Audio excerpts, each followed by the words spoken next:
Hello friends, welcome to the MOOCs on Entrepreneurship Development. We are discussing the module on business plan formulation and assessing the techno-economic marketing feasibility of the business plan. We are into the third video of this specific module. So, the contents of this specific video, we will discuss regarding the production process, then the production program, then the raw materials, utilities, manpower, market, the working capital requirements, and then the total cost of the project. So, the ninth element of the business plan was the production process. This is basically used to evaluate the technical feasibility of the project. Now, the question is, what is the technical feasibility? The technical feasibility means the adequacy of the proposed manufacturing process and the plant and machinery to produce a given product within the framework of quality specifications. That means, your process and your machinery should be adequate enough to produce a quality product. Next is the description of the production process, and that will be in the form of a flow chart, basically how the entire material will flow in the plant basically. So, then comes the details of the technology. In this we will indicate whether it is indigenous technology or it is imported from outside, any arrangements for the technical know-how, what are the alternatives available, then how these alternatives have been evaluated, what has been the basis of evaluating those alternatives, we have to write it over there, and then the possibilities of change in the technology in the course of time, because sometimes the technology gets obsolete after some time. So, have you thought of that scenario also? You have to indicate everything over there. The next component is the production program. In this we will indicate the time required to make one batch of the product, and then how many batches will you be making in the first year, second year, and so on. It will depend upon the capacity utilization of the machinery. In case it is, let us say, 50% in the first year, 60% in the second year, 70% in the third year. So, the quantity will be changing every year. Then any national or international standards set for the product quality and how to achieve it. So, there are many standards, like if you talk of any electrical item, we have this BIS standards. If you talk of any food items, we have this FSSAI standards. So, have you thought of any standards for the product? And in case you have thought of national and international standards, then how will you be achieving those standards? You have to justify over there. The next element is the raw material. In this, the list of raw materials, the different types of raw materials, including the chemicals, the consumables. Consumables means like basically the machine oils basically, and the packing materials, etc. required. The quantity required for making 1 unit of the output or the product, and then the quantity required in the first year, second year, and so on. Then the quality specifications for the raw material. It will depend upon the type of quality you want for the final product. So, if you want a final good quality product, the raw material has got to be of a good quality, and then sources of getting the raw material. Then what is the cost of the raw material, and then you have to add the GST, freight expenses, etc. Because in case you are not adding these expenses, then when you will be actually starting your business, you will be putting this money from your own pocket. So, everything will change accordingly. Then the supply position of the raw material, whether it is easily available or is a scarce raw material, you have to indicate over there. Any tie-up arrangements for procurement of the raw materials, any alternative raw materials, and the credit period of the suppliers, because sometimes suppliers give say one month credit or 2 months credit or 15 days credit. So, what is the credit period given by the suppliers of the raw material? The next element of the business plan is the utilities. Now, in this we will indicate the requirements of the power, electrical power, because it will again depend upon the type of industry. Suppose it is a very power intensive industry, you need the power for all the 24 hours. So, how many kilowatt hours you need, you have to indicate it over there. Then the requirement of the water, steam, the compressed and other compressed air and other consumables. So, what is the quantity required and how much is the value? Then the sources of getting all these utilities, and then the availability of all these utilities, any specific alternative arrangements for the electrical power, because sometimes there is a power failure, it can happen anytime. So, have you made any alternative arrangements? In case you have made it already, then what is that arrangement? You have to indicate everything over there.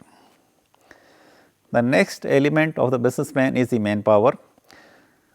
In this, we have to indicate the requirement of the skilled, semi-skilled and unskilled personnel or the manpower, different types of manpower. Requirements of administrative or managerial staff and the marketing personnel. Then what is the cost of the manpower, like their salaries and wages, etc. And then the availability of this manpower, because sometimes you need certain special type of skilled manpower and sometimes that manpower is not available. In that case, you have any arrangements for training of those people, so that they become skilled in that area. So, you have to indicate all those things over there. The next element is the market. In this, the first is the current market status, which basically indicates the major end uses of the product, what is the final use of that product. It will again depend whether it is a commercial product or an industrial product, and then who are the people who are using that product.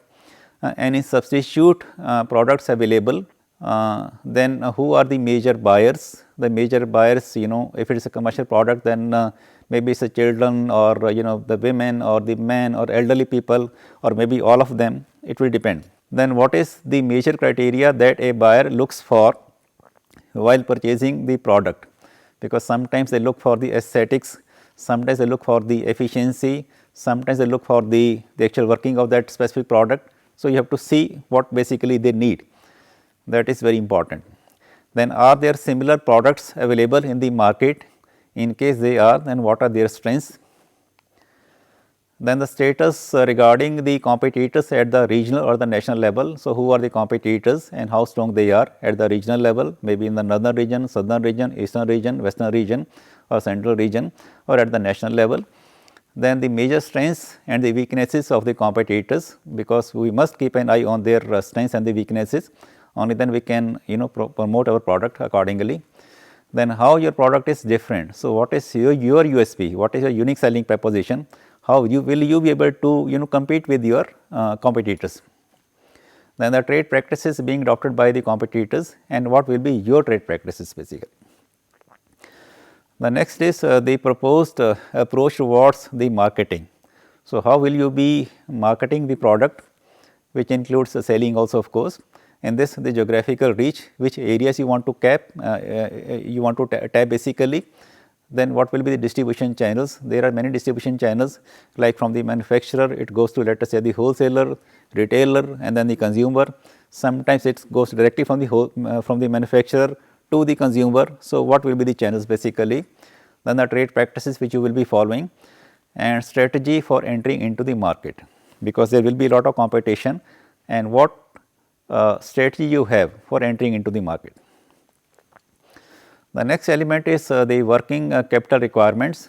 In this, we will see the stock level of the raw material, the work in progress and the finished goods and the amount involved.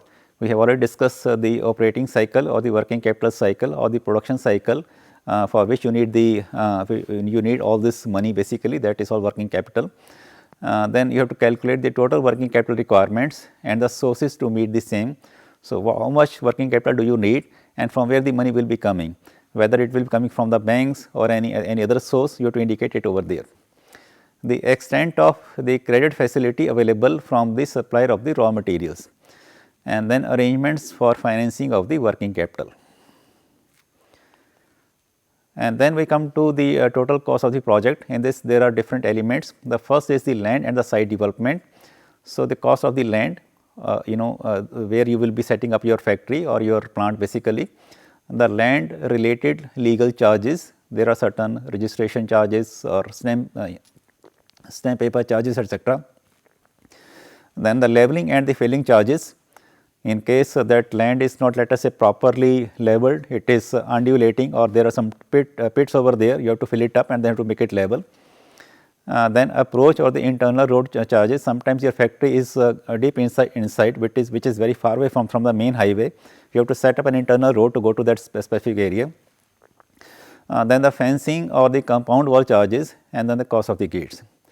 The second major element is the building and the civil works. In this, the factory building, there are different types of buildings. One is the factory building where the actual production takes place, then the office where people used to sit, and the godowns and such other structures at the project site, tank, garage at the project site, sewer, drainage, and then the architect's fee.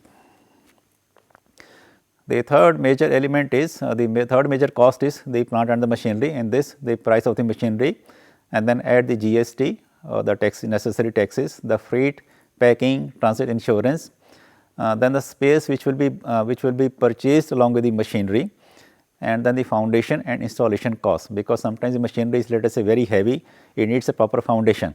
So you have to use that money for properly putting that machinery on the ground. So everything costs money, and you have to put it everything in the business plan. Next is the other fixed assets, like the furniture you need to buy, office equipments, as I was telling earlier also, the computers, the printers, etc. Miscellaneous tools, then the vehicles, equipments, cabling for distribution of power, equipment and piping for the water supply, then the laboratory equipments, workshop equipments, firefighting equipments, effluent collection, treatment and disposal, in case it is having a lot of effluents which need to be treated depending on the type of your factory basically, and the diesel generating sets and other assets.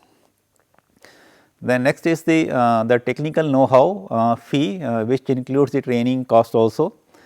Then the next is the preliminary and pre-operative expenses. Now these are the expenses which normally get incurred before you start the actual production. So sometimes the entrepreneurs they do not inbuild these expenses in the business plan, which can create problems later on. We must think of all these expenses and put it into the business plan. So which are these expenses? These expenses are like the fund flotation expenses, making a feasibility report, same thing business plan. Sometimes you get it made from some outside, let us say CA or chartered accountant, then he will charge money for that. Capital raising, when you raise the capital, you raise the money, it costs money sometimes. The salary and the administrative cost during implementation period, because till the time you have started the unit, so before starting you will be incurring some expenses. So all those expenses will go into the business plan. Then the rent, taxes during the implementation period, the travel cost during the implementation period, the interest which will be accruing during the implementation period, the insurance during implementation period, and then the trial production cost. So all these expenses which will get incurred before you start the actual production, it has to be as a part of the business plan.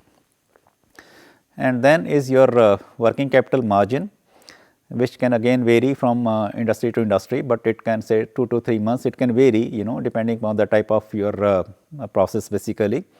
And then the contingencies and escalation charges, which are normally kept at around 10%.